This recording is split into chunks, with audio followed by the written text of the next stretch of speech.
It was especially the fashion to frighten the new boys, the little ones as they were called, who on their arrival would hear so many weird stories about the castle as to make them superstitious and timid to the extreme. They were most afraid of a certain room at the end of a corridor that had served as bedroom to the Emperor Paul, where he had gone to bed one night, quite well, and had been carried out, dead, next morning. The old boys maintained that the spirit of the Emperor haunted that room, and came out of it every night to inspect his beloved castle, and the little ones believed it. The room was always securely fastened with several locks, but to a spirit, no lock or bar is of significance.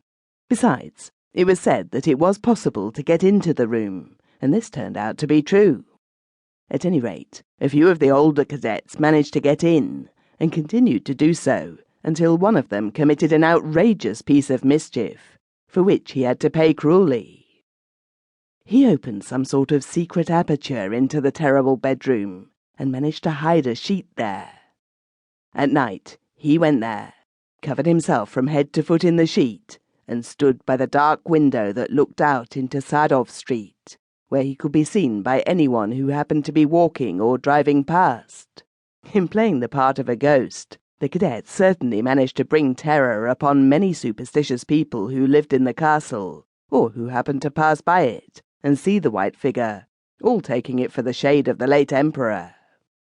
This piece of mischief continued for several months, and caused a persistent rumour that the Emperor Paul walked about his bedroom at night and looked out on St. Petersburg from this window.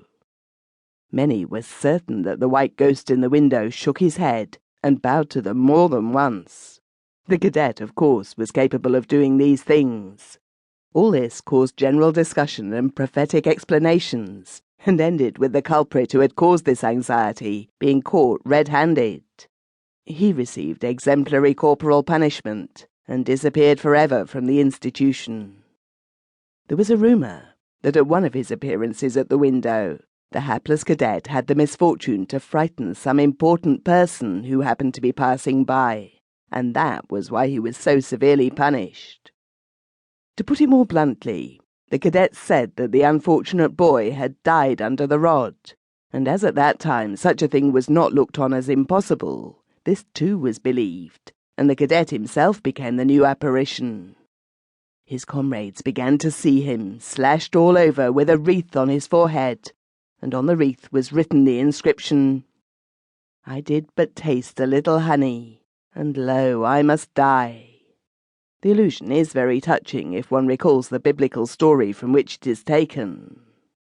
After this cadet's downfall, the bedroom that was the cause of all the terror in the engineer's castle was thrown open and put to such use as to destroy its uncanny reputation.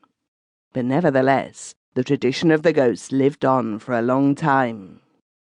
The cadets continued to believe that their castle was haunted by a ghost that appeared at night.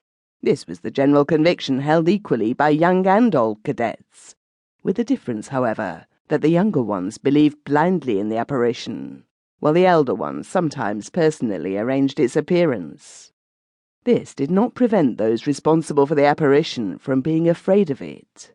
In the same way, false makers of miracles, who produce the miracles themselves, bow down before them and believe in their reality. The young cadets did not know the whole story, about which it was strongly forbidden to speak after the event of the cruel corporal punishment. But among the older cadets, there were some who had been either whipped or flogged, and knew the whole secret of the apparition. This gave the elders great prestige, which they enjoyed until the years 1859 or 1860, when 4 of them went through a very trying ordeal, which I shall relate from the story of one of the participants in the misplaced joke at the coffin.